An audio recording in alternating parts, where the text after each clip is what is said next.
आदिनाथ, हमारे सभी के प्राण प्यारे, तरन तारण हार, युगादि देव, तीन लोक के नाथ, देवादिदेव, प्रथम तीर्थंकर भगवान श्री आदिनाथ का जन्म कल्याणक और दीक्षा कल्याणक यानी कि फागनवदी आठम, मारवाड़ी चैत्रवदी आठम, शुक्रवार 25 मार्च 2022 को यानी आने वाले कल एक इतना हम सबके लिए महापुण्यशाली दिन है कि भगवान आदिनाथ का जन्म नहीं होता, भगवान आदिनाथ की दीक्षा न होती तो केवलनाथ नहीं होता, शासन की स्थापना नहीं होती, भगवान आदिनाथ ना होते तो भगवान अजितनाथ ना होते, भगवान शंभुनाथ ना होते, ऐसे करते करते भगवान महावीर स्वामी भी नहीं होते, और अगर 24 तीर्थंकर ही नहीं होते तो आज ये जैन धर्म नहीं होता, जैन शासन नहीं होता, आप न होते और हम भी नहीं होते।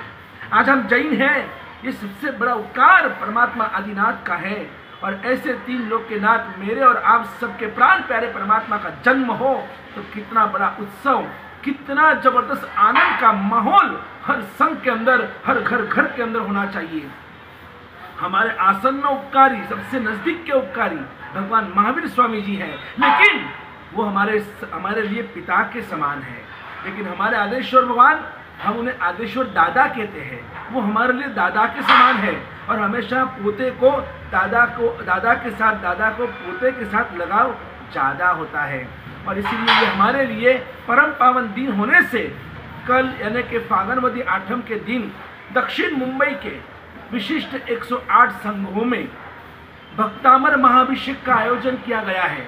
हर एक संघ के अंदर हमारे कार्यकर्ता वहाँ जाकर उन्होंने आप सभी को एक ऐसे पैम्पलेट, एक पूरा एक पाउच है, किट है कि जिसके अंदर अलग अलग प्रकार की औषधि है।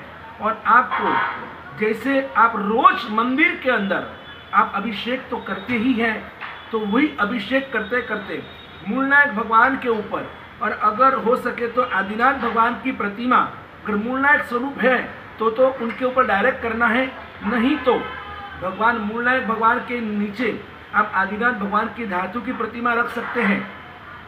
या फिर आजू बाजू के भगवान के परिवार में अगर कोई आदिनाथ परमात्मा की अगर प्रतिमा है तो आप उसके ऊपर भी ये भक्तामर अभिषेक कर सकते हैं। आप कैसे करेंगे ये अभिषेक? ये विशिष्ट अभिषेक है कि जिससे आपका पुण्य बढ़े, संघ का पुण्य बढ़े। पूरे विश्व को आज पुण्य की जरूरत है, बिना पुण्य कुछ नहीं होता है। और इसीलिए हम सभी को और पूरे विश्व को पुण्यानुबंधी पुण्य प्राप्त हो, और इसी मंगल हेतु से जिन शासन का अभ्युदय हो, पूरे विश्व का मंगल और कल्याण हो, इस भावना के साथ सबसे प्रभावी हम सबको जो सबसे इष्ट है और ऐसा भक्तामर महास्तोत्र, भक्तामर के विशिष्ट गाथाएं हम बोलते बोलते ये अभिषेक करेंगे। आपको करना कुछ भी नहीं है, ये 15 से 20 मिनट सिर्फ इस अभिषेक के लिए आपको देना है। रोज जो आप मंदिर के अंदर अभिषेक करते हैं वही अभिषेक करते रहना। सबसे पहले जैसे कि आप दूध का अभिषेक करते हैं तो वही नवकार, उवस्सगरम और भक्तामर बोलने से पहले आपको रक्षा पोटली जो दी गई है और जो मिंडल है, मिंडल वो यहाँ पर बताया गया है। ये जो रक्षा पोटली है और ये मिंडल है, ये भगवान के राइट हैंड को राइट हाथ में, जमने हाथ में, दाहिने हाथ में बांधना है। और उसके बाद जो अभिषेक शुरू होगा तब आपको पंचामृत का पहला अभिषेक होगा कि जिसके अंदर दूध, दही यानी गाय का दूध, गाय का घी, फिर शक्कर और पानी के साथ में दूध, दही, घी, शक्कर और पानी, ये 5 चीज़ को पंचामृत कहते हैं। और साथ में ये जो दर्भ का चूर्ण है, ये दर्भ का चूर्ण उस प्रथम अभिषेक के अंदर आपको मिक्स करना होगा। और उसमें से जो दर्भोदक सम्मिश्रम पंचसुधा हरत दुरितानी, यानी कि ये जो दर्भ का अभिषेक है आपके सभी दुरित को हरण करता है। और इसीलिए गाथा नंबर 1 से 11, भक्तामर की गाथा नंबर 1 से 11 में आप पंचामृत का अभिषेक और साथ में दर्भ का चूर्ण मिक्स करेंगे। जो दूसरा अभिषेक आएगा गाथा नंबर 12 से 22, उसमें आपको सुगंधी औषधि, इसमें लिखा है सुगंधी औषधि, तो इस सुगंधी औषधि को पानी के अंदर मिक्स करना, इसको दर्भ कहते हैं।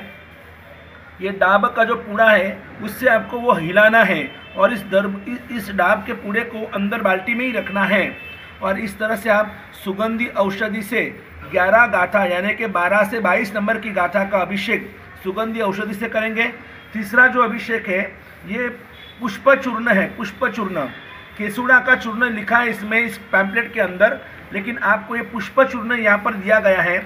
इसी चूर्ण को पानी के अंदर मिक्स कर और गाथा नंबर 23 से 34 का अभिषेक आप इस पुष्प चूर्ण को मिक्स कर करेंगे। और चौथा जो अभिषेक है गाथा नंबर 35 से 44, तो उसमें तीर्थ जल यानी कि गुलाब जल है, अत्तर है, शुद्ध कपूर है, ये सभी को पानी में मिक्स करके और आपको अभिषेक करना है। अभिषेक के बाद आप हर अभिषेक के बाद आप प्रभु को पुष्पांजलि अर्पण कर सकते हैं। और ललाट के अंदर भगवान का जो ललाट है उसमें चंदन केशर अष्टगंधन का तिलक करना।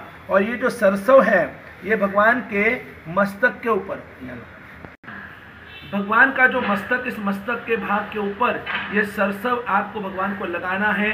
बस ये बहुत पवित्र ऐसा अभिषेक है। अभिषेक के समय पर फूलों का थाल, केसर का घोल, सरसों की आपकी जो वाटकी होती है, ये सब आपको भगवान के पास रखना चाहिए। इसके अलावा आप जिनालय को श्रृंगार सकते हैं, तोरण बांध सकते हैं, गाय के घी का दीपक कर सकते हैं, उत्तम दशांग धूप कर सकते हैं। और अभिषेक के लिए कलश स्थापन कर जो भी भक्त मंदिर में आ रहे हैं उन सबको आप अभिषेक का लाभ दीजिए। एक अद्भुत 100 दक्षिण मुंबई के 108 संघों में ये अभिषेक का आयोजन भगवान आदिनाथ के जन्म और दीक्षा कल्याण के निमित्त से, और साथों साथ हम सबके जो सबसे वरिष्ठ हमारे गुरु भगवंत है, पूरे खाली सिर्फ मात्र सागर समुदाय के ही नहीं, सिर्फ तपागज के नहीं, पूरे जिन शासन के, उसमें श्वेतांबर, दिगंबर, सानकवासी, तेरापंथी, एक तिथि, 2 तिथि, 3 सुई, 4 सुई, खरतरगज, अशरगज, पायचनगज, तपागज सब आ गए। और इन सभी ने मिलकर, और जिनको अभी संघ स्थवीर की जो पदवी दी है, और वैसे हमारे पूज्यपाद वर्तमान गच्छाधिपति आचार्य भगवान दौलत सागर सुरेश्वर जी महाराजा के संघ स्थवीर पद की अनुमोदनार्थ ये पूरा आयोजन पूज्य आशीर्वाद दाता में हमारे गुरुदेव पूज्य आचार्य भगवान नंदीवर्धन सागर सुरेश्वर जी महाराजा, हमारे गुरुदेव आचार्य भगवान हर्षागर सुरेश्वर जी महाराज साहब जी, हमारे पूज्य बापूजी महाराज गुरुदेव के पिताश्री ऐसे मुनि राज श्री देवप्रभा सागर जी महाराज साहब जी, इन सभी के मंगल आशीर्वाद से ये पूरा आयोजन आज पूरे दक्षिण मुंबई के अंदर हो रहा है। अगर आपके संघ में अगर जो किट नहीं मिली है तो आप सिर्फ पंचामृत से भी अभिषेक कर सकते हैं। हर मंदिर के अंदर पक्षाल तो होता ही है। आपको करना क्या है, जब पक्षाल चल रहा है और उस समय पर आपको सिर्फ नवकार, वत्सगरम और भक्तामर ये 3 सूत्र का पाठ करना है और आप बोलते जाइए, अंदर अभिषेक की धारा चलते जाएगी और इस तरह से ये मंगलमय भक्तामर का अभिषेक आप सब कीजिए। बहुत उत्साह के साथ भगवान आदिनाथ की जय जयकार कीजिए, भगवान आदिनाथ के स्तुति और स्तवन गाइए और ऐसा माहौल बनाइए कि पूरा ब्रह्मांड, पूरा विश्व भगवान आदिनाथ के नाम से गूंज उठे। ऐसा जय जय श्री आदिनाथ, रोमे रोमे आदिनाथ, श्वासे श्वासे आदिनाथ, ऐसे आदिनाथ की धून लगाइए और इस अभिषेक का लाभ लीजिए। ये अभिषेक ये पुण्य की धारा है। ये धारा कोई सामान्य धारा नहीं है, ये कल्याण की धारा है, ये मंगल की धारा है, ये संकेत की धारा है, ये पुण्य की धारा है, ये अभ्युदय की धारा है, ये विश्व शांति की धारा है। और इसलिए आप एक 15-20 मिनट आप सभी को जरूर मंदिर में जाना है। मैं वापस दोहराता हूँ, अगर आपके पास औषधि नहीं पहुँची है कोई बात नहीं, मतलब आप दक्षिण मुंबई में हो या फिर आप मुंबई में हो, आप सूरत में हो, अहमदाबाद में हो, आप पूरे विश्व में जहाँ भी मंदिर है और जहाँ पर भी पक्षाल हो रहा है, आप किसी भी राज्य में रहते हो, आप देश में हो या विदेश में हो, लेकिन कल के दिन भगवान आदिनाथ के जन्म और दीक्षा कल्याण के निमित्त से आपको अभिषेक के समय पर भक्तामर का पाठ जरूर मंदिर में करना है सामुदायिक रूप से। और इस तरह से आनंद और मंगल के साथ आप भी भगवान आदिनाथ के परम भक्त बनिए और भगवान आदिनाथ को गुंजा दीजिए। जय गिरिराज, जय आदिनाथ, पूरे विश्व के अंदर जय गिरिराज, जय आदिनाथ, जय गिरिराज, जय आदिनाथ। ये जो पूरा आयोजन है, ये भक्तामर अभिषेक के आयोजन के पीछे अगर किसी की भी प्रेरणा है तो सागर समुदाय के पूरे साध्वी जी भगवान श्री सुरेखा श्री जी महाराज साहब जी एवं खास विशेष कर जिनकी बहुत मेहनत है इसके पीछे, ऐसे पूज्य साध्वी जी भगवान श्री मुक्ति रसा श्री जी महाराज साहब और उनके सभी शिष्यों ने बहुत मेहनत की है, तब जाकर ये आयोजन आज पूरे दक्षिण मुंबई के अंदर गूंज रहा है। और साथ साथ में जो लाभार्थी परिवार है और वो है तरुणाबेन शैलेश भाई मेहता परिवार पालनपुर, और उनके आत्मश्रेयार्थ उनके परिवार ने इतना अद्भुत ये लाभ लिया है, तो जरूर आप उन सभी गुरु भगवंतों की और लाभार्थी की भी अनुमोदना जरूर कीजिए और आगे जो भी आपको बताया जा रहा है उसके मुताबिक आप आगे का अभिषेक संपूर्ण कीजिए। यही मंगल भावना कामना है।